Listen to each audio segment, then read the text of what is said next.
अस्सलाम वालेकुम सामीन। 3 रजबुल मुरज्जब की तारीख शुरू हो चुकी है। 25 जनवरी है।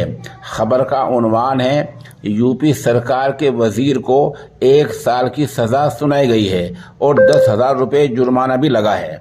खबर थोड़ी तफसील से सुनिए। यूपी सरकार के वजीर नंद गोपाल नंदी को आज अदालत ने 1 बरस की जेल की सज़ा सुनाई गई है। 2014 के लोकसभा चुनाव से जुड़े एक मामले में अदालत ने उन्हें कसूरवार माना है। उन पर 10,000 रुपये का जुर्माना भी लगा है। उनके खिलाफ दफ़ा 147 और 323 के तहत मुकदमा दर्ज किया गया था।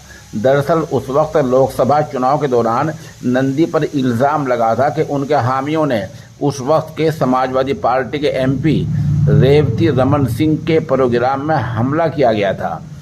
उस हमला करने के दौरान ज़ात पात के अल्फाज भी इस्तेमाल किए गए थे जो SC/ST एक्ट के तहत आते हैं।